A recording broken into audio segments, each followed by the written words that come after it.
जिन राजाओं को महान कहा गया है, उन्हें देखकर असंवेदनशील होना आसान है, इसके अत्यधिक उपयोग के कारण। लेकिन कुछ प्राचीन महानों में से एक जो वास्तव में इस उच्च उपाधि के हकदार हैं।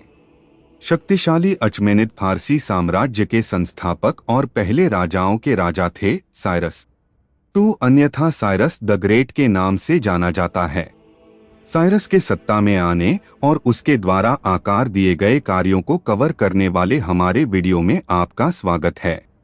वह दुनिया जिसमें हम रहते हैं। 612 ईसा पूर्व में नवसीरियन साम्राज्य के विनाश के बाद 4 शक्तियों का प्रभुत्व हो गया। क्षेत्र मिस्र, लिडिया, बेबीलोन और मेडियन साम्राज्य, जिनके क्षेत्र पूर्व से फैले हुए थे, ईरान से कप्पाडोसिया तक। इसका एक प्रांत पर्सिस था, अंशन के अधीनस्थ साम्राज्य का पहाड़ी घर। इसके शासक अचमेनिद कबीले थे, जिनके बारे में कहा जाता है कि वे एक ही नाम के संस्थापक के वंशज थे। एकेमेनीस मिथक में मेडियन राजकुमार एस्टिएजेस एक ने एक भविष्यसूचक सपना देखा था कि उसकी बेटी गर्भवती है। मंदाना से ऐसा पानी निकला जो जल्द ही पूरे एशिया में बाढ़ ला देगा, इसलिए उसने उसकी शादी इन राजाओं में से एक से कर दी। अंशन का यह जानते हुए कि एक साधारण फारसी का कोई भी बेटा कभी भी महान मेडियन साम्राज्य पर शासन नहीं करेगा। लेकिन इसके तुरंत बाद उन्हें एक और सपना आया, जिसमें मंदना के गर्भ से लताएं उग आईं और उन्हें निगल लिया। पूरी दुनिया भयभीत विक्षिप्त एस्टीजेस ने अपने बच्चे के जन्म लेते ही उसे मारने का फैसला किया। यह लड़का, जिसे पुराने फारसी उच्चारण में कौरोश के नाम से जाना जाता था, लेकिन हमारे यहाँ साइरस के नाम से जाना जाता था, 600 ईसा पूर्व में एक बाटाना के शाही महल में दुनिया। एस्टीजेस ने तुरंत अपने एक वरिष्ठ व्यक्ति हारपगस को आदेश दिया कि वह बच्चे को ले जाए, उसे मार डाले और शव को कहीं दूर ठिकाने लगा दिया। हारपागस ने कहा कि वह जैसा आदेश दिया जाएगा वैसा ही करेगा और लड़के को घर ले गया। बच्चे को मारने के लिए तैयार नहीं था, लेकिन एस्टीजेस के क्रोध के डर से हारपगस ने एक चरवाहे मिथ्रिडेट्स को आदेश दिया उसके लिए कार्य करने के लिए। हालांकि युवा साइरस को मारने के बजाय मिथ्रिडेट्स और उसकी पत्नी ने गुप्त रूप से उसका पालन पोषण किया। उनके अपने बेटे के रूप में हारपागस को कोई पता नहीं था और न ही एस्टीजेस को। एक दिन साइरस, जो उस समय अपने गुप्त अस्तित्व में एग्राडेट्स के नाम से जाना जाता था, राजा और दरबार की भूमिका निभा रहा था, कुछ अन्य लड़कों के साथ, जिनमें से एक मेडियन मैग्नेट का बेटा था। खेल के एक भाग के रूप में राजा साइरस ने उस कुलीन लड़के को कोड़े मारे, जिसने बाद में उसे मार डाला। घटना की शिकायत अपने पिता से की। अपराधी को एस्टीजेस के समक्ष जवाब देने के लिए बुलाया गया, जिसने तुरंत पहचान लिया कि वह वही था। लड़के हारपागस को मारने का आदेश दिया गया था। एस्टीजेस ने शांत होने का दिखावा किया और हारपागस को समझाया कि उसे अक्सर आदेश के लिए पछतावा महसूस होता है और यह कि उसके कार्यों को वास्तव में एक दावत के साथ मनाया जाना था।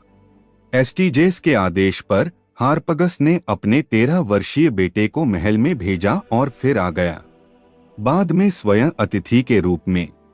दावत के दौरान एस्टीजेस ने हारपागस को अपने ही बेटे को खाने के लिए मजबूर किया और हालांकि दरबारी ने दावा किया, सर आप जो भी करते हैं मुझे मंजूर है, वह हमेशा के लिए एक शिकायत मान लेगा।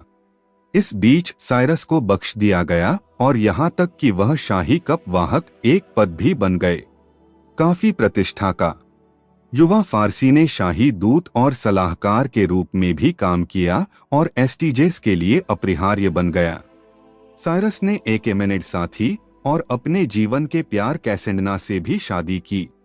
उसी समय हारपागस एस्टीजेस विरोधी रईसों को इकट्ठा कर रहा था और साइरस से दोस्ती कर रहा था। 552 बीसी में उन्होंने कार्य करने का निर्णय लिया। राजकुमार, जो अब 40वें वर्ष का था, अपनी मातृभूमि में वापस आया और उसका पालन पोषण किया। विद्रोह में वहां प्रारंभिक लड़ाई जीतने के बाद और फारस और मीडिया के बीच सीमा पर एक और लड़ाई जीतने के बाद, हारपागस द्वारा धोखा दिए जाने के बाद साइरस और उसके सहयोगियों ने पसरगाड़े के बाहर एस्टीजेस की सेना को कुचल दिया। एस्टीजेस इसके तुरंत बाद एक बाटाना ले रहा है। लगभग तुरंत ही हिरकेनिया, पार्थिया और बैक्ट्रिया में मेडियन गवर्नरों ने भी समर्पण कर दिया। अचमेनिद साम्राज्य, जो शुरुआत में फारस और मीडिया के बीच एक सहयोग था, पैदा हुआ था। इसके बाद साइरस ने कर्तव्यपूर्वक इस नए जीते गए डोमेन का प्रबंधन किया। उनके क्षेत्र अर्धस्वायत्त प्रांतों में विभाजित थे, जिन्हें क्षत्रपों के नाम से जाना जाता था और उन पर शासन किया जाता था। क्षत्रपों द्वारा, जो शुरू में फारसियों और मेडियों से समान रूप से लिए गए थे, इन छोटे शासकों और साइरस के 10,000 महानतम योद्धाओं की निगरानी के लिए ओवरसियर भेजे गए थे। उन्हें कुख्यात भालाधारी अमरों के रूप में स्थापित किया गया था, जिनकी रैंक कभी भी उससे नीचे नहीं गई थी। संख्या: राजाओं के राजा ने यह सब मैत्री संधियों की आड़ में किया। उसके शक्तिशाली पड़ोसी बेबीलोन और लिडिया। हालांकि डेल्फी में दैवज्ञ के एक प्रसिद्ध भ्रामक उत्तर से आत्मविश्वास में वृद्धि हुई। लिडियन राजा क्रूस ने इस उभरे हुए फारसी सूदखोर पर हमला करने के लिए सेनाएं जुटाना शुरू कर दिया। 548 बीसी तक संभवतः विशेषज्ञ रूप से नियोजित जासूसों द्वारा हेलीज में सैन्य निर्माण के बारे में जानकारी दी गई थी। नदी साइरस ने आयोनियन यूनानियों के पास दूत भेजे और उन्हें आगामी युद्ध से दूर रहने के लिए कहा। हालांकि लिडा के प्रति वफादार शहरों ने मिलिटस को छोड़कर पूरी तरह से इनकार कर दिया। एशियन यूनानियों के बीच यह निर्णय अंततः आधी सदी से भी अधिक समय बाद ट्रिगर होगा। सलामिस और थर्मोपाइले के प्रसिद्ध ग्रीको फारसी युद्ध 547 में हेलीज और इसलिए अचमेनिद सीमा को पुल द्वारा पार करते हुए क्रूसस और उसका बड़ी सेना पटेरिया के पास पहुंची और उसे घेर लिया। अपनी राजधानी इकबाटाना पर आक्रमण के बारे में सुनकर साइरस ने पश्चिम की ओर उसका सामना करने के लिए मार्च किया। लिडियन कई चरणों में क्षत्रपों की वफादार सेनाओं में शामिल हुए। उसकी सेना के मूल में फारस और मेड शामिल थे, लेकिन हिरकेनियन भी थे, साके और कई अन्य। पटेरिया पहले ही गिर चुका था और उसके लोगों को दास के रूप में लिडिया भेजा गया था जब अचमेनिद सेना संभवतः लिडियन से आकार में कम आ गया। सारस को हराने की अपनी क्षमता में निश्चित लिडियन राजा युद्ध के लिए तैयार हुआ, लेकिन संघर्ष में जो पूरे दिन चला, फारसी केंद्र सीधे क्षतिग्रस्त हो गया और बुरी तरह लहूलुहान हो गया। उसकी सेना क्रूस को सरदीस में वापस जाने के लिए प्रेरित कर रही थी। लिडियन राजा को उम्मीद थी कि सर्दियों में शत्रुता रुक जाएगी, इसलिए उसने दूत भेजे। सहयोगी बेबीलोन, मिस्र और स्पार्टा को सहायता के लिए 5 महीनों में सेनाएं भेजने का आह्वान किया। उसे महत्वपूर्ण बात यह है कि उसने अपने सभी भाड़े के सैनिकों को भी इसी तरह के आदेश के साथ भेज दिया। हालांकि इस अवधि में युद्ध की प्रवृत्ति को बढ़ाते हुए साइरस ने लिडिया में प्रवेश किया और डेरा डाला। सरदीस की दृष्टि में क्रूस ने फारसियों का सामना करने के लिए एक दुर्जय घुड़सवार सेना भेजी। हारपागस ने सलाह दी कि उनकी अपनी घुड़सवार सेना को ऊंटों पर बैठाया जाए और मोर्चा बनाया जाए, लिडियन घोड़ों को डराने के लिए। जब लड़ाई में शामिल हो गए तो यह युद्धाभ्यास सफल हो गया और क्रूस भारी नुकसान के बावजूद सरदीस के किले में पीछे हटने में सक्षम था। इससे पहले कि फारसियों ने शहर को घेर लिया, क्रूस सहायता के लिए कृपया बाहर भेजने में कामयाब रहा। अब हालांकि केवल 14 दिन की घेराबंदी के बाद निकट पूर्वी राजधानियों में से एक गिरा। उस एक बिजली अभियान के बाद सरदीस और पूरा एशिया माइनर अब अचमेनिद क्षेत्र था। क्रूस को अंततः बचा लिया गया और साइरस को सलाह देने के लिए लाया गया। दैवज्ञ सही था, लेकिन उसने अपने ही शक्तिशाली साम्राज्य को नष्ट कर दिया था।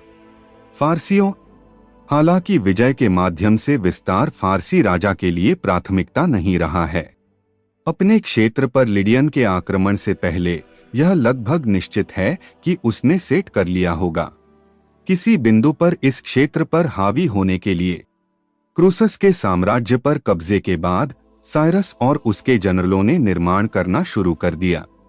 परिधीय क्षेत्रों में प्रतिरोध को कम करने के अलावा पसारगाडे में एक बड़ी नई राजधानी बनाई गई, जैसे बैक्ट्रिया और उरारतु। 542 ईसा पूर्व तक साइरस का ध्यान विजय के लिए तैयार एक और महान शक्ति पर केंद्रित था, तथाकथित नवबेबीलोनियन साम्राज्य। नबूकदनेस्सर द्वितीय के अच्छे पुराने दिनों से दूर वर्तमान बेबीलोनियाई राजा नबोनिडस एक अच्छा शासक नहीं था। उसने बेबीलोन के पुजारियों का पक्ष और धन छीन लिया, आम लोगों की उपेक्षा की और रोक लगा दी।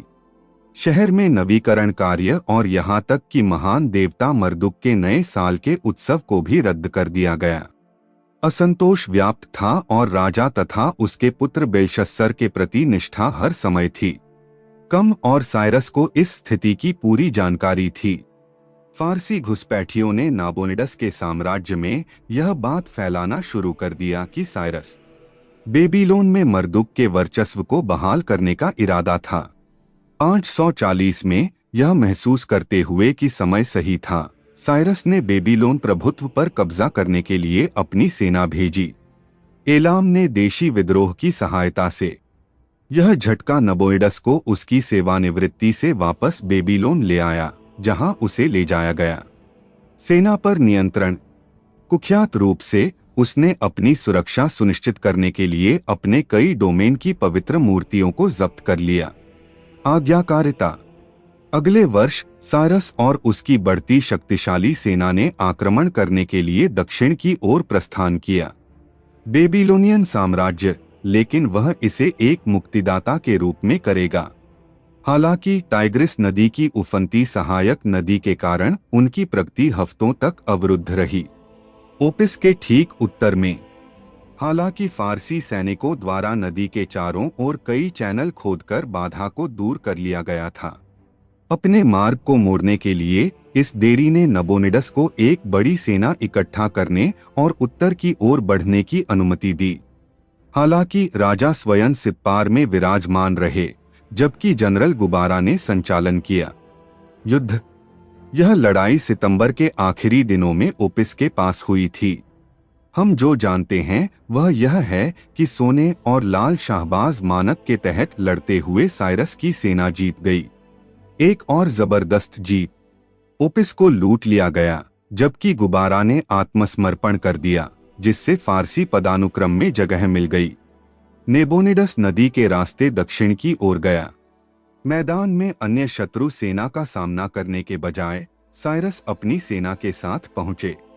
नबोनिडस की सेनाओं को खदेड़ने के लिए बेबीलोन के विशाल शहर के बाहर विशाल मेजबान मौजूद थे, अंदर व्यापक घेराबंदी के लिए तैयार। यहाँ तक कि अदम्य साइरस के लिए भी यह वास्तव में एक भयावह दृश्य रहा होगा।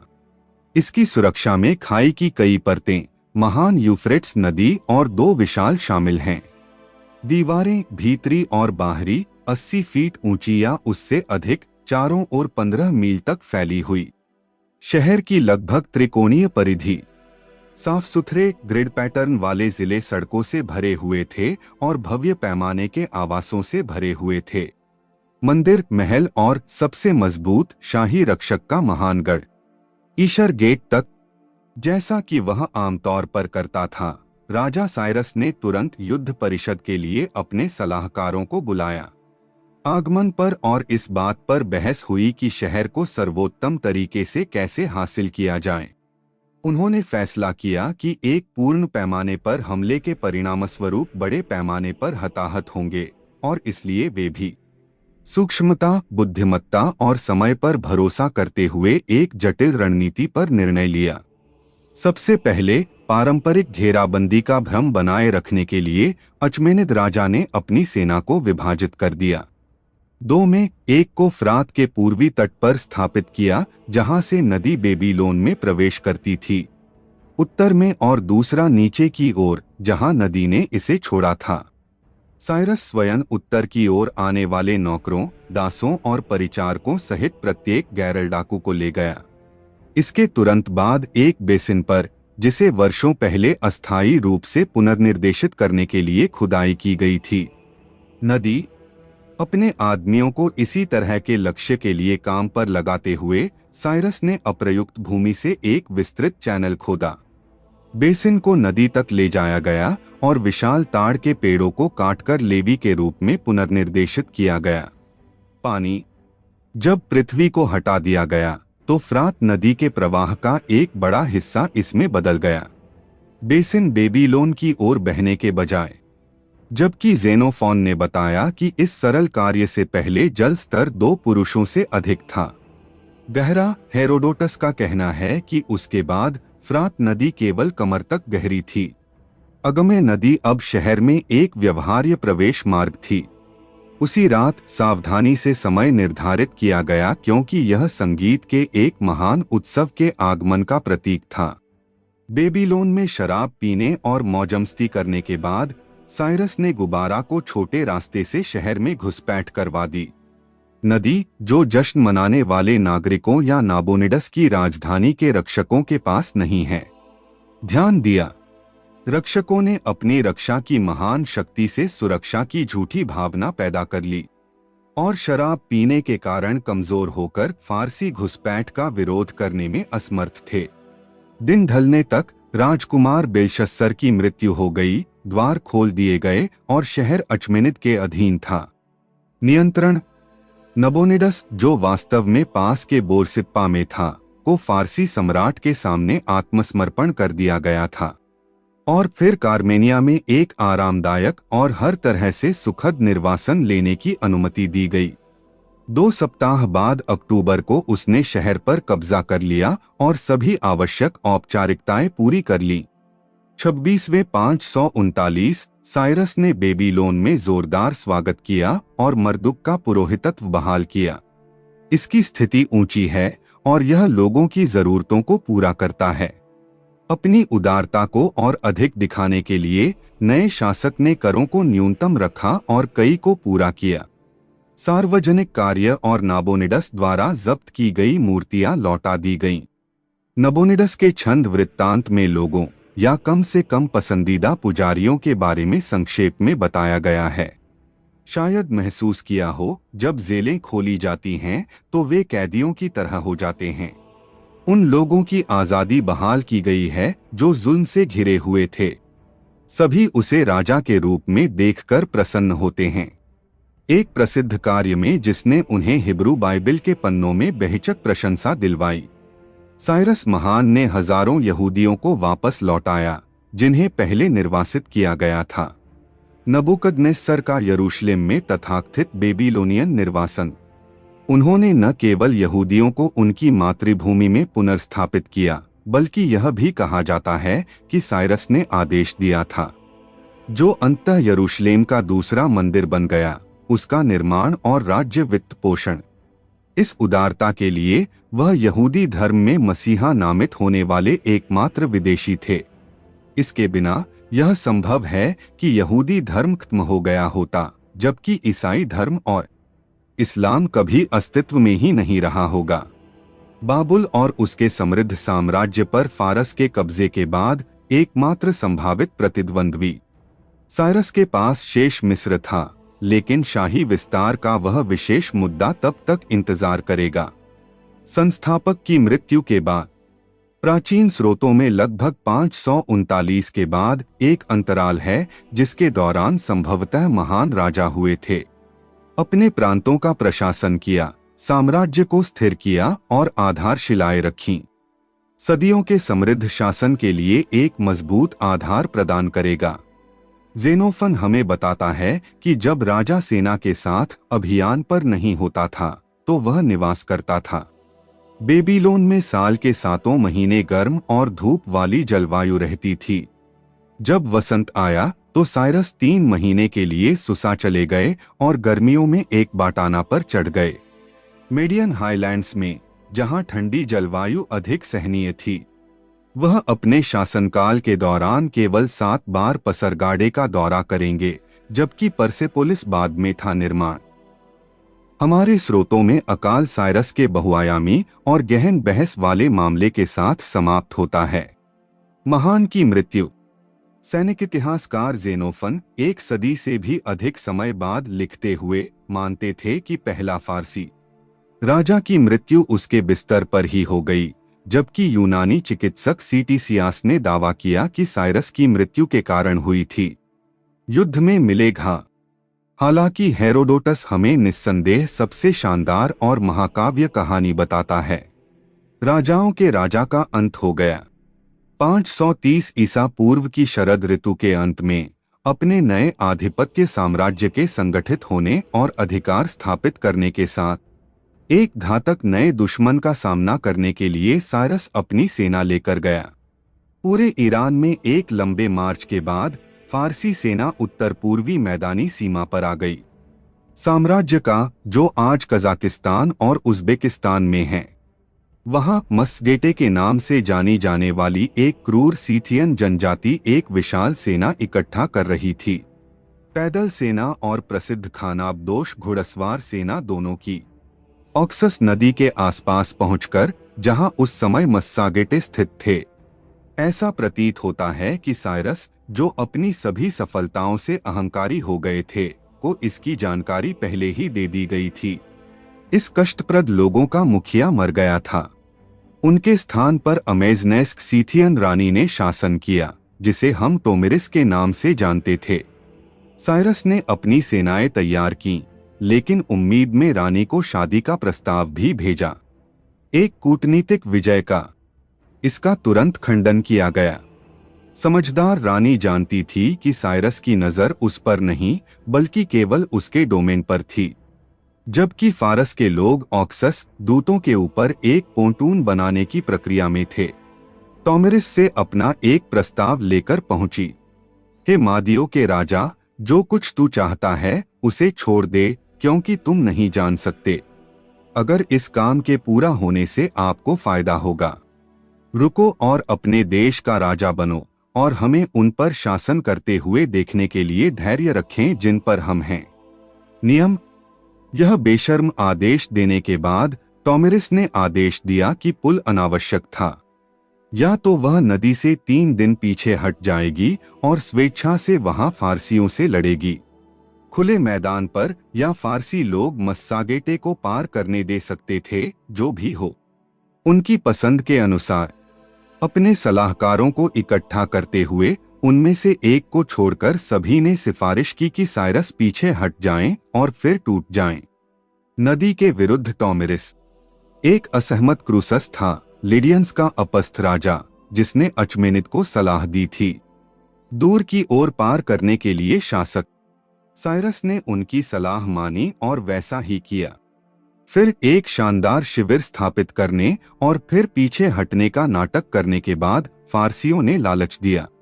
मसागेटे सेना का 1/3, जिसने दावत की और लूट पी ली। तब टोमिरिस के बेटे के नेतृत्व में इस बल पर पूरी फारसी सेना ने हमला कर दिया और नष्ट कर दिया। टोमिरिस के बेटे ने खुद को मार डाला और उसकी मां ने साइरस को खून देकर उसका बदला लेने की कसम खाई। वह स्पष्ट रूप से चाहता था। 4 दिसंबर 530 ईसा पूर्व को साइरस और टोमिरिस की सेनाएं आपस में भिड़ गईं। लंबी दूरी पर खानाबदोश और उनके फारसी दुश्मन समान रूप से मेल खाते थे। दोनों लोग थे प्रतिभाशाली धनुर्धर। हालांकि जब मैसागेटे करीब आए तो उनके भारी कांस्य कवच और क्रूर युद्ध कुल्हाड़ियां नष्ट हो गईं। अचमेनिद सेना के फीते टुकड़े कर दिए। इसका लगभग पूरा भाग नष्ट कर दिया गया और साइरस मारा गया, या तो मैदान पर या उसके पास से। कुछ दिनों बाद टोमिरिस ने फारसी राजा का सिर ढूंढकर और उसे खून से भिगोकर अपनी प्रतिज्ञा पूरी की। एक जानवर की खाल। किसी तरह बातचीत या साहसी काम से, जिसके बारे में हम कुछ नहीं जानते, साइरस के अवशेष आए। पसारगाड़े में साइरस के मकबरे पर आराम करने के लिए, जो अभी भी प्राचीन दुनिया का अवशेष है, आज भी कमोबेश बरकरार है। 200 वर्ष बाद सिकंदर की विजय के समय इस पर एक शिलालेख था। कब्र पर लिखा है, मैं कैम्बिस का बेटा साइरस हूँ, जिसने फारस के साम्राज्य की स्थापना की और शासन किया एशिया के ऊपर। मेरे स्मारक पर मुझसे नाराज मत होना। ईरान के इतिहास पर और भी वीडियो आने वाले हैं, इसलिए सुनिश्चित करें कि आपने सदस्यता ले ली है।